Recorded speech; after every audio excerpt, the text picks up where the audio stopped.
ಓಂ ನಮಃ ಶಿವಾಯ. ಮೇಷರಾಶಿಯ ಜಾತಕದವರು ಮಹಾ ಐಶ್ವರ್ಯವಂತರಾಗುವ ಮುನ್ನ ಗೋಚರಿಸುವ 9 ಲಕ್ಷಣಗಳು ಇಂತಿವೆ. ಇವು ಜಗದ್ರಕ್ಷಕ ಕೃಷ್ಣನ ನುಡಿಗಳು. ನಮ್ಮ ಬದುಕಿನ ಕೆಲವು ಘಳಿಗೆಗಳು ನಮ್ಮನ್ನು ಪೂರ್ಣವಾಗಿ ರೂಪಾಂತರಗೊಳಿಸುತ್ತವೆ. ಅವು ನಮ್ಮ ವ್ಯಕ್ತಿತ್ವವನ್ನು ಹೊಸದಾಗಿ ನಿರ್ಮಿಸುತ್ತವೆ. ಅಲ್ಲಿಯವರೆಗೆ ನಾವು ಅನುಭವಿಸಿದ ಕಷ್ಟದ ಕಾರ್ಗತ್ತಲನ್ನು ಸರಿಸುವ ಅಪೂರ್ವ ಜ್ಞಾನದ ರಶ್ಮಿಯು ನಮ್ಮ ಬಾಳನ್ನು ಪ್ರವೇಶಿಸುತ್ತದೆ. ಖಚಿತವಾಗಿ ಅಂತಹ ದೈಲಿಕ ಘಳಿಗೆ ಇಂದು ನಿಮ್ಮ ಸನಿಹಕ್ಕೆ ಬಂದಿದೆ. ವಾಸುದೇವನು ತಿಳಿಸಿದ ಕೆಲವು ಗುಪ್ತ ಸಂಕೇತಗಳು ಮೇಷರಾಶಿಯವರು ಕಳೆದ ಹಲವು ಕಾಲದಿಂದ ತಮ್ಮ ಬದುಕಿನಲ್ಲಿ ಸವಿಯುತ್ತಿರುವ ನೋವು ಮತ್ತು ಸಂಕಟದಿಂದ ಬಿಡುಗಡೆ ಹೊಂದುವ ಕಾಲ ಸನ್ನಿಹಿತವಾಗಿದೆ ಎಂಬುದಕ್ಕೆ ಸಾಕ್ಷಿಯಾಗಿದೆ. ಗ್ರಂಥಗಳ ಪ್ರಕಾರ ಭಾಗ್ಯವು ಮನುಷ್ಯನ ಬದುಕಿನ ಹೊಸ್ತಿಲು ತುಳಿಯುವ ಮೊದಲು ಯಾವ ಲಕ್ಷಣಗಳು ವ್ಯಕ್ತವಾಗುತ್ತವೆ ಎಂಬುದನ್ನು ಮಾಧವನು ನಾರದ ಮುನಿಗಳಿಗೆ ವಿವರಿಸಿದನು. ಈ ಕುರುಹುಗಳು ನಿಮ್ಮಲ್ಲಿ ಕಂಡುಬಂದರೆ ನೀವು ಅತಿ ಶೀಘ್ರದಲ್ಲಿ ಸಿರಿವಂತರಾಗುತ್ತೀರಿ ಮತ್ತು ನಿಮ್ಮ ಸಕಲ ವಿಘ್ನಗಳು ದೂರವಾಗುತ್ತವೆ ಎಂದರ್ಥ. ಇದು ಕೇವಲ ಜ್ಯೋತಿಷ್ಯದ ನುಡಿಯಲ್ಲ, ಇದು ದಾಮೋದರನೇ ನಿಮಗಾಗಿ ಸಿದ್ಧಪಡಿಸಿದ ಭಾಗ್ಯೋದಯದ ಪರ್ವ. ಆ ಪರಮಸತ್ಯವನ್ನು ನೀವು ಗ್ರಹಿಸಿದ ಕ್ಷಣ ನಿಮ್ಮ ನಯನಗಳಿಂದ ಆನಂದದ ಅಶ್ರುಧಾರೆ ನಿರಂತರವಾಗಿ ಹರಿಯುತ್ತದೆ. ಈ ಮಾಹಿತಿಯನ್ನು ಗಮನಿಸದಿದ್ದರೆ ಅಪಾರ ಸಂಪತ್ತನ್ನು ಕಳೆದುಕೊಂಡಂತೆ ಭಾಸವಾಗುತ್ತದೆ. ಆದರೆ ಮೇಷರಾಶಿಯವರು ಆರ್ಥಿಕ ಉನ್ನತಿ ಪಡೆಯುವ ಮತ್ತು ಲಕ್ಷ್ಮಿಯ ಕೃಪೆಗೆ ಪಾತ್ರರಾಗುವ ಮೊದಲು ಅವರ ಜೀವನದಲ್ಲಿ ಯಾವ ಬದಲಾವಣೆಗಳು ಉಂಟಾಗುತ್ತವೆ ಎಂಬುದನ್ನು ಸವಿಸ್ತಾರವಾಗಿ ವಿವರಿಸೋಣ. ಅದಕ್ಕೂ ಮುನ್ನ ನಮ್ಮ ಮಾಹಿತಿ ಇಷ್ಟವಾದರೆ ಮೆಚ್ಚುಗೆ ಸೂಚಿಸಿ ಮತ್ತು ಹಂಚಿಕೊಳ್ಳಿ. ಅಷ್ಟೇ ಅಲ್ಲದೆ ನಮ್ಮ ಆಧ್ಯಾತ್ಮಿಕ ಬಳಗಕ್ಕೆ ಸೇರ್ಪಡೆಯಾಗಿ ಮತ್ತು ನಮಗೆ ಪ್ರೋತ್ಸಾಹ ನೀಡಿ. ಅದರೊಂದಿಗೆ ಜೈ ಶ್ರೀಕೃಷ್ಣ ಎಂದು ಪ್ರತಿಕ್ರಿಯಿಸಿ. ಜ್ಯೋತಿಷ್ಯಶಾಸ್ತ್ರದ ದೃಷ್ಟಿಯಲ್ಲಿ ಮೇಷರಾಶಿಗೆ ಅತ್ಯಂತ ವಿಶಿಷ್ಟ ಸ್ಥಾನವಿದೆ. ಇದು ಕೇವಲ ಒಂದು ಸಂಕೇತವಲ್ಲ, ಇದೊಂದು ಜೀವನದ ಶೈಲಿ. ಮೇಷರಾಶಿಯವರು ಸಕಲ ರಾಶಿಗಳಲ್ಲೇ ಅತೀ ಚತುರರು. ಇವರು ಜ್ಞಾನಿಗಳು. ಇವರ ಮಿದುಳು ಯಂತ್ರದಂತೆ ವೇಗವಾಗಿ ಚಲಿಸುತ್ತದೆ. ಇವರು ಏಕಕಾಲಕ್ಕೆ 10 ವಿಷಯಗಳನ್ನು ತರ್ಕಿಸುವ ಸಾಮರ್ಥ್ಯವುಳ್ಳವರು. ಇವರು ಯಾವುದೇ ನಿರ್ಣಯ ಕೈಗೊಳ್ಳುವಾಗ ಆತುರಕ್ಕೆ ಒಳಗಾಗುವುದಿಲ್ಲ. ಇವರು 10 ಬಾರಿ ಆಲೋಚಿಸುತ್ತಾರೆ ಮತ್ತು ಮುಂದಿನ ದಿನಗಳನ್ನು ಊಹಿಸುತ್ತಾರೆ. ಅನೇಕರು ಇವರ ಒಡನಾಟಕ್ಕಾಗಿ ಹಂಬಲಿಸುತ್ತಾರೆ, ಏಕೆಂದರೆ ಇವರು ಸಮಾಜದಲ್ಲಿ ಅತೀ ಗೌರವಯುತವಾಗಿ ನಡೆದುಕೊಳ್ಳುತ್ತಾರೆ. ಆದಾಗೂ ಇಂತಹ ಪ್ರಖರ ಬುದ್ಧಿವಂತಿಕೆಯಿರುವ ಈ ಜನರ ಪ್ರಮುಖ ಮಿತಿಯೆಂದರೆ ಅತಿಯಾದ ಮಮತೆ. ಎಲ್ಲರೂ ನನ್ನ ಹಿತೈಷಿಗಳು ಎಂಬ ನಂಬಿಕೆ ಕೆಲವೊಮ್ಮೆ ಇವರನ್ನು ಸಂಕಷ್ಟಕ್ಕೆ ತಳ್ಳುತ್ತದೆ. ವಿಶೇಷವಾಗಿ ಮೇಷರಾಶಿಯ ಸ್ತ್ರೀಯರು ಭೂಮಿಯಂತಹ ಸಹನೆ ಉಳ್ಳವರು. ಇವರು ತಮ್ಮ ಸಂಸಾರ ಮತ್ತು ಸಂತಾನಕ್ಕಾಗಿ ತಮ್ಮ ಆನಂದವನ್ನೇ ತ್ಯಜಿಸುವ ಕರುಣಾಮಯಿಗಳು. ಇವರ ಕೈಗುಣ ಕೂಡ ಅತ್ಯಂತ ಶ್ರೇಷ್ಠವಾಗಿದೆ. ಇವರು ಅಡಿಯಿಟ್ಟ ಗೃಹವು ಸಕಲ ಐಶ್ವರ್ಯದಿಂದ ತುಳುಕುತ್ತದೆ. ಆದರೆ ಇವರ ಸೂಕ್ಷ್ಮ ಸ್ವಭಾವದ ಕಾರಣದಿಂದ ಇವರು ಒಂದು ಪುಟ್ಟ ನಿಷ್ಠುರದ ಮಾತನ್ನು ತಾಳಲಾರರು. ಇನ್ನೊಂದು ಮಗ್ಗುಲಿನಲ್ಲಿ ಮೇಷರಾಶಿಯ ಪುರುಷರು ವಿಶಾಲ ಮನಸ್ಸಿನವರಾಗಿದ್ದು ಮತ್ತು ತಾವು ಕಷ್ಟದಲ್ಲಿದ್ದರೂ ಸಹ ಪರರಿಗೆ ನೆರವಾಗಲು ಶ್ರಮಿಸುತ್ತಾರೆ. ಆದರೆ ವಿಷಾದದ ಸಂಗತಿ ಎಂದರೆ ಈ ಕಪಟ ಪ್ರಪಂಚವು ಇವರ ಸಾತ್ವಿಕತೆಯನ್ನು ಅರ್ಥೈಸಿಕೊಳ್ಳುವುದಿಲ್ಲ. ಇವರನ್ನು ನಂಬಿ ಜೀವ ನೀಡುವವರು ಮಾತ್ರ ಇವರನ್ನು ತಪ್ಪಾಗಿ ಭಾವಿಸುತ್ತಾರೆ, ಇವರನ್ನು ಟೀಕಿಸುತ್ತಾರೆ. ಶೈಶವಾವಸ್ಥೆಯಿಂದಲೂ ನಿಮ್ಮ ಬದುಕು ಹೂವಿನ ಹಾಸಿಗೆಯಾಗಿರಲಿಲ್ಲ. ನಿಮ್ಮ ಪ್ರಾಯಕ್ಕೆ ಮೀರಿದ ಜವಾಬ್ದಾರಿಗಳನ್ನು ನಿಭಾಯಿಸಿ ನೀವು ಮಾಡದ ಪ್ರಮಾದಗಳಿಗೆ ನೀವು ಈ ಹಂತಕ್ಕೆ ಬಂದಿದ್ದೀರಾ. ಶನಿದೇವರ ಪ್ರಭಾವದಿಂದಾಗಿ ಕಳೆದ ಹಲವು ವರುಷಗಳಿಂದ ನೀವು ಅನುಭವಿಸಿದ ವಿತ್ತೀಯ ಮತ್ತು ಮಾನಸಿಕ ಸಂಕಟಗಳು ವರ್ಣನಾತೀತವಾಗಿವೆ. ಶನಿ ಮಹಾತ್ಮರು ನಿಮಗೆ 3 ಪ್ರಮುಖ ಪಾಠಗಳನ್ನು ಬೋಧಿಸಿದ್ದಾರೆ. ಮೊದಲನೆಯದು ಸಹನೆ, ಎರಡನೆಯದು ವ್ಯಕ್ತಿತ್ವವನ್ನು ಪತ್ತೆಹಚ್ಚುವುದು, ಮೂರನೆಯದು ಅನುಭವ. ಈ 6 ವರ್ಷಗಳಲ್ಲಿ ನೀವು ಚೆಲ್ಲಿದ ಪ್ರತಿ ಹನಿ ಕಣ್ಣೀರು ನಿಮ್ಮ ಕರ್ಮದ ಕಲ್ಮಶಗಳನ್ನು ಶುದ್ಧೀಕರಿಸಿದೆ. ಈಗ ಆ ದುರಿತ ಕಾಲ ಮುಗಿದಿದೆ ಮತ್ತು ನಿಮ್ಮ ಬದುಕಿನಲ್ಲಿ ನವೋದಯದ ಸೂರ್ಯ ಉದಯಿಸಲಿದ್ದಾನೆ. ಭಾಗ್ಯೋದಯವು ನಿಮ್ಮ ಬಾಗಿಲು ತಟ್ಟುವ ಮುನ್ನ ಮುಕುಂದನು ತಿಳಿಸಿದ 9 ಲಕ್ಷಣಗಳು ನಿಮ್ಮಲ್ಲಿವೆಯೇ ಎಂದು ಪರೀಕ್ಷಿಸಿ. ಕೃಷ್ಣನು ಹೇಳಿದ ಪ್ರಥಮ ಲಕ್ಷಣವೆಂದರೆ ಹರಿನಾಮ ಸ್ಮರಣೆಯೊಂದಿಗೆ ದಿನವನ್ನು ಅಂತ್ಯಗೊಳಿಸುವುದು. ತನ್ನ ದೈನಂದಿನ ಕಾರ್ಯಗಳನ್ನು ಮುಗಿಸಿದ ನಂತರ ಮತ್ತು ನಿಶೆಯ ಕಾಲದಲ್ಲಿ ವಿಶ್ರಮಿಸುವ ಮುನ್ನ ದೈವ ಸ್ಮರಣೆಯೊಂದಿಗೆ ದಿನವನ್ನು ಮುಕ್ತಾಯಗೊಳಿಸುವವನು ಶ್ರೇಷ್ಠ ವ್ಯಕ್ತಿ ಎಂದು ಕೇಶವನು ಹೇಳುತ್ತಾನೆ. ಹಗಲಿನ ವೇಳೆ ಮನಸ್ಸು ಅನೇಕ ಕೆಲಸಗಳು, ಚಿಂತನೆಗಳು ಮತ್ತು ಸಂಕಲೆಗಳಿಂದ ತುಂಬಿರುತ್ತದೆ. ಆದರೆ ರಾತ್ರಿಯಲ್ಲಿ ನಿಶ್ಶಬ್ದ ಮತ್ತು ಏಕಾಂತದಲ್ಲಿ ಪರಮಾತ್ಮನೊಂದಿಗೆ ಅನುಸಂಧಾನ ಮಾಡುವುದು ಅತಿ ಪ್ರಬಲವಾದ ಅಭ್ಯಾಸವಾಗಿದೆ. ರಾತ್ರಿಯಲ್ಲಿ ನಮ್ಮ ಅಂತರಾತ್ಮ ಎಚ್ಚರಗೊಳ್ಳುತ್ತದೆ. ಜಗದ ಗದ್ದಲ ಅಡಗಿದ ಸಮಯದಲ್ಲಿ ದೇವರನ್ನು ನೆನೆಯುವುದು ಮನದಲ್ಲಿರುವ ಸಕಲ ಮಲಿನತೆಯನ್ನು ಹೊರಹಾಕುತ್ತದೆ. ವಾಸ್ತವವಾಗಿ ಅಂತಹ ಜನರು ವರ್ಣನಾತೀತ ಶಕ್ತಿಯ ವಲಯವನ್ನು, ದೈವಿಕ ಪ್ರಭಾವಲಯವನ್ನು ಹೊಂದಿರುತ್ತಾರೆ. ಅದು ದೈವದ ಅನುಗ್ರಹದಿಂದ ಮಾತ್ರ ಲಭ್ಯವಾಗುತ್ತದೆ. ಹರ್ಷ, ಭೀತಿ, ಸಂಕಷ್ಟ ಮತ್ತು ನಷ್ಟದಲ್ಲಿ ಎಲ್ಲದರಲ್ಲೂ ದೇವನನ್ನು ಸಾರಥಿಯಾಗಿ ಕಾಣುವುದು ಬಹಳ ಶ್ರೇಷ್ಠ ಗುಣ. ವಿಘ್ನಗಳು ಬಂದಾಗ ದೇವರು ಯಾವುದೇ ಸಂದರ್ಭವನ್ನು ದೇವರನ್ನು ನಿಂದಿಸದೆ ನಿಭಾಯಿಸುತ್ತಾನೆ. ಸಕಲವನ್ನು ಅವನಿಗೆ ಸಮರ್ಪಿಸುವ ಮತ್ತು ಅವನ ಮೇಲೆ ತನ್ನ ಹೊರೆಯನ್ನು ಪೂರ್ಣವಾಗಿ ಹಾಕುವವನು ಅತ್ಯುತ್ತಮ ಪುರುಷ. ಈ ಸ್ವಭಾವವು ನಿಮ್ಮಲ್ಲಿ ಪ್ರಖರವಾಗಿದೆ. ನಿಮ್ಮ ಗಹನವಾದ ವ್ಯಕ್ತಿತ್ವ ಮತ್ತು ತೀವ್ರವಾದ ಆಲೋಚನೆಗಳು ನಿಮ್ಮನ್ನು ಸುಲಭವಾಗಿ ಆಧ್ಯಾತ್ಮದತ್ತ ಸೆಳೆಯುತ್ತವೆ. ಎರಡನೆಯ ಲಕ್ಷಣವೆಂದರೆ ಇತರರನ್ನು ಹೀಯಾಳಿಸದ ನಿರ್ಮಲ ಮನಸ್ಸು, ಅಂದರೆ ಪರರನ್ನು ದೂಷಿಸದವನೇ ಶ್ರೇಷ್ಠ. ಇತ್ತೀಚಿನ ಕಾಲದಲ್ಲಿ ಮನುಷ್ಯರು ಏನಾದರೂ ತಪ್ಪು ಮಾಡಿದರೆ ಅವರು ಕೂಡಲೇ ಇತರರನ್ನು ಹೊಣೆ ಮಾಡುತ್ತಾರೆ ಮತ್ತು ತಮ್ಮನ್ನು ತಾವು ಸಮರ್ಥಿಸಿಕೊಳ್ಳುತ್ತಾರೆ. ಇದು ಸರಿಯಲ್ಲ. ನಮ್ಮ ಸೋಲುಗಳಿವೆ ಇತರರನ್ನು ಕಾರಣವಾಗಿಸುವುದರಿಂದ ನಮ್ಮ ಪ್ರಗತಿ ಕುಂಠಿತವಾಗುತ್ತದೆ. ತನಗೆ ತಿಳಿಯದೆ ಪ್ರಮಾದವೆಸಗಿದರೂ ಆ ತಪ್ಪಿಗೆ ತಾನೇ ಹೊಣೆ ಎಂದು ಒಪ್ಪಿಕೊಳ್ಳುವ ಮತ್ತು ಇತರರನ್ನು ದೂಷಿಸದೆ ಅದನ್ನು ಸರಿಪಡಿಸಿಕೊಳ್ಳಲು ಶ್ರಮಿಸುವ ವ್ಯಕ್ತಿಯೇ ಉತ್ತಮ. ನಾವು ಎಂದಿಗೂ ಇತರರ ಕುರಿತು ಅಪಸ್ವರ ಎತ್ತಬಾರದು. ನಮ್ಮ ನಾಲಿಗೆಯಿಂದ ಹೊರಬರುವ ಪ್ರತಿ ನುಡಿಯೂ ಇತರರನ್ನು ನೋಯಿಸಬಾರದು. ಬದಲಿಗೆ ಅವರಿಗೆ ಸಮಾಧಾನ ನೀಡಬೇಕು. ಪರರಲ್ಲಿ ಎಷ್ಟೇ ಅವಗುಣಗಳಿದ್ದರೂ ನಾವು ಅವರಲ್ಲಿರುವ ಒಂದು ಸದ್ಗುಣವನ್ನು ಪತ್ತೆಹಚ್ಚಿ ಅದನ್ನು ಪ್ರೋತ್ಸಾಹಿಸಬೇಕು. ಆಗ ಮಾತ್ರ ನಮ್ಮಲ್ಲಿಯೂ ಸಕಾರಾತ್ಮಕತೆ ವರ್ಧಿಸುತ್ತದೆ. ಅಂತಹ ವ್ಯಕ್ತಿಗಳು ಇತರರನ್ನು ಜೀವನದಲ್ಲಿ ತಮ್ಮ ಅಂತಿಮ ಗುರಿಯತ್ತ ಸಾಗಲು ಸಹಕರಿಸುತ್ತಾರೆ. ಅವರನ್ನು ಸನ್ಮಾರ್ಗದತ್ತ ಮುನ್ನಡೆಸುತ್ತಾರೆ. ಅವನು ದಾರಿ ತೋರಿಸುತ್ತಾನೆ. ಲೌಕಿಕ ಜೀವನಕ್ಕೆ ಬೇಕಾದ ಕೆಲವು ನೀತಿ ಮತ್ತು ನಿಯಮಗಳನ್ನು ಅವನು ಬೋಧಿಸಬಹುದು, ಆದರೆ ಅವನು ಯಾರನ್ನೂ ಅವುಗಳನ್ನು ಪಾಲಿಸಲು ಬಲವಂತ ಮಾಡುವುದಿಲ್ಲ. ಇದು ಎರಡನೆಯ ದೈವಿಕ ಗುಣ. ನೀವು ನಿಮ್ಮ ಪ್ರಮಾದವನ್ನು ಒಪ್ಪಿಕೊಳ್ಳಲು ಹಿಂಜರಿಯುವುದಿಲ್ಲ, ಏಕೆಂದರೆ ನೀವು ನಿಷ್ಕಪಟ ಮನಸ್ಸನ್ನು ಹೊಂದಿದ್ದೀರಿ. ಮೂರನೆಯ ಲಕ್ಷಣವೆಂದರೆ ಅಚಲವಾದ ಸಂಕಲ್ಪಶಕ್ತಿ, ಅಂದರೆ ಯಾವುದೇ ಕ್ಲಿಷ್ಟ ಸನ್ನಿವೇಶದಲ್ಲಿ ಅವನು ಉದ್ದೇಶಿಸಿದ ಸತ್ಕಾರ್ಯವನ್ನು ದೈವಕೃಪೆಯಿಂದ ಪೂರ್ಣಗೊಳಿಸಬಹುದು ಎಂದು ಅವನು ದೃಢವಾಗಿ ನಂಬುತ್ತಾನೆ. ಯಾವುದೇ ಪರಿಸ್ಥಿತಿಗೆ ಬಗ್ಗದೆ ಎಷ್ಟೇ ಅಡೆತಡೆ ಅಥವಾ ಹಾನಿಯನ್ನು ಕಂಡರೂ ಅವನು ಸಂಕಲ್ಪಿಸಿದ ಕೆಲಸವನ್ನು ಪೂರೈಸುವ ಇಚ್ಛಾಶಕ್ತಿಯನ್ನು ಹೊಂದಿರುವವನು ದೈವಸ್ವರೂಪಿ. ಈ ಲೋಕವು ನಮಗೆ ಎಷ್ಟೇ ವಿಘ್ನಗಳನ್ನು ಒಡ್ಡಿದರೂ ನಮ್ಮೊಳಗಿನ ಆ ಗುಪ್ತಶಕ್ತಿಯು ನಮ್ಮನ್ನು ಮುನ್ನಡೆಸುತ್ತದೆ. ಇದು ಕೇವಲ ಪರಿಶ್ರಮವಲ್ಲ, ಇದು ಹರಿಯ ಮೇಲಿನ ಅಚಲ ನಂಬಿಕೆ. ಇತರರು ನಮ್ಮನ್ನು ಎಷ್ಟೇ ರೀತಿಯಲ್ಲಿ ನಿರುತ್ಸಾಹಗೊಳಿಸಿದರೂ, ಅನೇಕ ಕಂಟಕಗಳನ್ನು ಸೃಷ್ಟಿಸಿದರೂ ಅಥವಾ ನಮ್ಮನ್ನು ಹಿಂದಕ್ಕೆಳೆದರೂ ಅವೆಲ್ಲವನ್ನೂ ಮೆತ್ತಿ ನಿಂತು ಸಿಂಹದಂತೆ ಮುನ್ನುಗ್ಗಬಲ್ಲ ಜನರ ಮೇಲೆ ದೈವಕೃಪೆ ಪರಿಪೂರ್ಣವಾಗಿರುತ್ತದೆ. ಈ ಸ್ವಭಾವವು ನಿಮ್ಮ ಪರಿಶ್ರಮ ಮತ್ತು ಸಂಘರ್ಷದ ಮನೋಭಾವದಿಂದ ಸ್ಪಷ್ಟವಾಗುತ್ತದೆ. ನೀವು ಅಂದುಕೊಂಡಿದ್ದನ್ನು ಸಾಧಿಸುವ ತನಕ ನೀವು ವಿಶ್ರಮಿಸುವುದಿಲ್ಲ.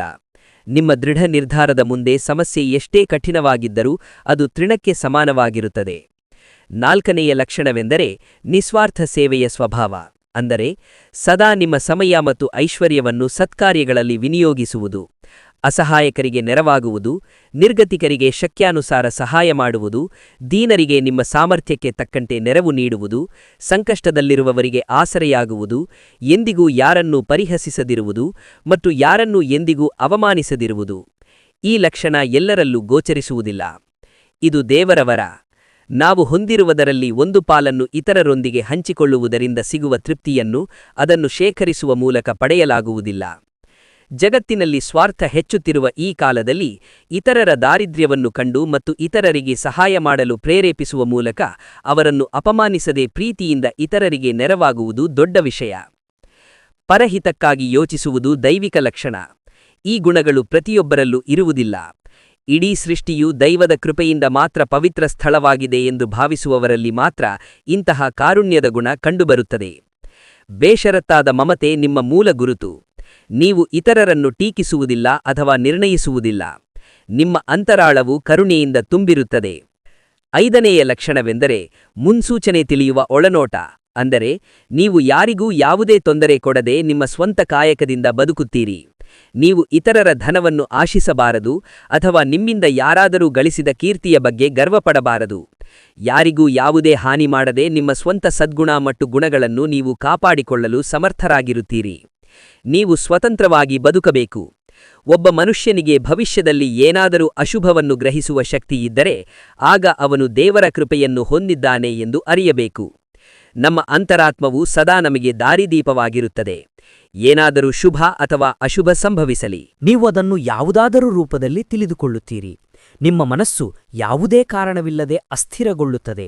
ಏನಾದರೂ ದೊಡ್ಡದು ಜರುಗಲಿದೆ ಎಂದು ನೀವು ಗ್ರಹಿಸುವಿರಿ ಮತ್ತು ನಿಮ್ಮ ಪ್ರೀತಿಪಾತ್ರರನ್ನು ಎಚ್ಚರಿಸುವಿರಿ.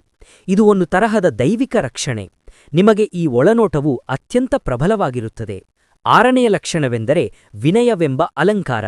ಅಂದರೆ ಶ್ರೇಷ್ಠ ಎಂದು ಹೇಳಲಾಗುವ ವ್ಯಕ್ತಿಯ ಅತ್ಯಂತ ಅಪೂರ್ವ ಮತ್ತು ಶ್ಲಾಘನೀಯ ಸದ್ಗುಣವೆಂದರೆ ಅವನು ಎಂದಿಗೂ ತನ್ನನ್ನು ತಾನು ಮಹಾನ್ ಉಪದೇಶಕ ಎಂದು ಭಾವಿಸುವುದಿಲ್ಲ. ಅವನು ಅತ್ಯಂತ ನಮ್ರಶೀಲ. ವಿನಯವಿಲ್ಲದ ವಿದ್ಯಾಭ್ಯಾಸ, ನಮ್ರತೆಯಿಲ್ಲದ ಜ್ಞಾನವು ವ್ಯರ್ಥವಾಗಿದೆ. ಅಂತಹ ವ್ಯಕ್ತಿಯು ತಾನು ಕಲಿಯುವುದು ಬಹಳಷ್ಟಿದೆ ಮತ್ತು ಈ ಬ್ರಹ್ಮಾಂಡದಲ್ಲಿ ಅವನು ಅತೀ ಸಾಮಾನ್ಯ ಎಂದು ನಂಬುತ್ತಾನೆ. ಅವನು ಯಾರನ್ನಾದರೂ ಗುರು ಎಂದು ಸ್ವೀಕರಿಸಲು ಹಿಂಜರಿಯುವುದಿಲ್ಲ. ಆಧ್ಯಾತ್ಮಿಕ ದೈವಿಕ ಕಾರ್ಯಗಳನ್ನು ಮಾಡುವಾಗ ಅವನು ನಾನಲ್ಲ, ನನ್ನಲ್ಲಿ ನೆಲೆಸಿರುವ ದೈವವೂ ಸಕಲವನ್ನೂ ಸಾಧಿಸುತ್ತಿದೆ ಮತ್ತು ನಾನು ಕೇವಲ ಒಂದು ಉಪಕರಣ ಎಂದು ಅವನು ಭಾವಿಸುತ್ತಾನೆ. ಅವನು ತನ್ನ ಯಶಸ್ಸನ್ನು ದೈವದ ಪಾದಗಳಿಗೆ ಸಮರ್ಪಿಸುತ್ತಾನೆ. ಈ ವಿನಮ್ರ ಸ್ವಭಾವವು ನಿಮ್ಮನ್ನು ಉನ್ನತ ಹಂತಕ್ಕೆ ಕೊಂಡೊಯ್ಯುತ್ತದೆ. ನೀವು ಎಷ್ಟೇ ಎತ್ತರಕ್ಕೆ ಬೆಳೆದರೂ ಈ ನಮ್ರತೆಯ ಕಾರಣದಿಂದಾಗಿಯೇ ನೀವು ಸಮಾಜದಲ್ಲಿ ಎಲ್ಲರ ಗೌರವ ಮತ್ತು ಶ್ಲಾಘನೆಯನ್ನು ಪಡೆಯುತ್ತೀರಿ. 7ನೇ ಲಕ್ಷಣವೆಂದರೆ ಅಲೌಕಿಕ ಸಿದ್ಧಿಗಳನ್ನು ದುರುಪಯೋಗಪಡಿಸಿಕೊಳ್ಳದಿರುವುದು. ಅಂದರೆ ಶ್ರೇಷ್ಠ ಎಂದು ಹೇಳಲಾಗುವ ವ್ಯಕ್ತಿಗೆ ಕೆಲವು ದೈವಿಕ ಮತ್ತು ಅಲೌಕಿಕ ಶಕ್ತಿಗಳಿದ್ದರೂ ಅವನು ಅವುಗಳನ್ನು ಎಂದಿಗೂ ತನ್ನ ವೈಯಕ್ತಿಕ ಲಾಭಕ್ಕಾಗಿ ಅಥವಾ ಪ್ರಚಾರಕ್ಕಾಗಿ ಬಳಸುವುದಿಲ್ಲ. ಅವನು ಅವುಗಳನ್ನು ಇತರರ ಹಿತಕ್ಕಾಗಿ ಮತ್ತು ಲೋಕದ ಕ್ಷೇಮಕ್ಕಾಗಿ ಮಾತ್ರ ಬಳಸುತ್ತಾನೆ. ಶಕ್ತಿಗಳನ್ನು ಹೊಂದಿರುವುದು ಒಂದು ವಿಚಾರವಾದರೆ ಅವುಗಳನ್ನು ಹತೋಟಿಯಲ್ಲಿಡುವುದು ಇನ್ನೊಂದು ವಿಚಾರ. ಅವನು ಯಾರಿಗೂ ಆಜ್ಞಾಪಿಸುವುದಿಲ್ಲ. ಇದನ್ನು ಮಾಡದ ಯಾರನ್ನೂ ಅವನು ಆಜ್ಞಾಪಿಸುವುದಿಲ್ಲ. ಅವನು ಪ್ರೀತಿಯಿಂದ ಮಾತ್ರ ಸಲಹೆ ನೀಡುತ್ತಾನೆ. ಅವನು ಎಂದಿಗೂ ಜನರಲ್ಲಿ ಭೀತಿಯನ್ನು ಹುಟ್ಟಿಸುವುದಿಲ್ಲ. ಬದಲಾಗಿ ಅವನು ಅವರನ್ನು ಪ್ರೇಮ ಮತ್ತು ಸ್ಥೈರ್ಯದಿಂದ ಮಾತ್ರ ತುಂಬುತ್ತಾನೆ. ಅವನು ಯಾರನ್ನೂ ಎಂದಿಗೂ ದ್ವೇಷಿಸುವುದಿಲ್ಲ. ಬದಲಾಗಿ ಅವನು ಅವರ ಸ್ವಾಭಿಮಾನವನ್ನು ವೃದ್ಧಿಸಲು ಸಹಕರಿಸುತ್ತಾನೆ. ನೀವು ನಿಮ್ಮ ಶಕ್ತಿಗಳನ್ನು ಪ್ರದರ್ಶಿಸುವ ಮತ್ತು ಕೀರ್ತಿಯನ್ನು ಗಳಿಸುವ ಬಗ್ಗೆ ಆಲೋಚಿಸುವುದಿಲ್ಲ. ಆ ಶಕ್ತಿಗಳನ್ನು ದೇವರು ತನಗೆ ನೀಡಿದ ಹೊಣೆಗಾರಿಕೆ ಎಂದು ಅವನು ಪರಿಗಣಿಸುತ್ತಾನೆ. 8ನೇ ಲಕ್ಷಣವೆಂದರೆ ದೈವಿಕ ಸುವಾಸನೆ. ಅಂದರೆ ಅತ್ಯುತ್ತಮ ಎಂದು ಹೇಳಲಾಗುವ ವ್ಯಕ್ತಿಯ ಸುತ್ತಲೂ ಸದಾ ಪರಿಮಳಯುಕ್ತ ಘಮಲು ಹರಡುತ್ತದೆ. ಶಬ್ದಗಳಲ್ಲಿ ವರ್ಣಿಸಲಾಗದ ದೈವಿಕ ಸುವಾಸನೆಯು ಅವರ ಸುತ್ತಲೂ ಪಸರಿಸುತ್ತದೆ.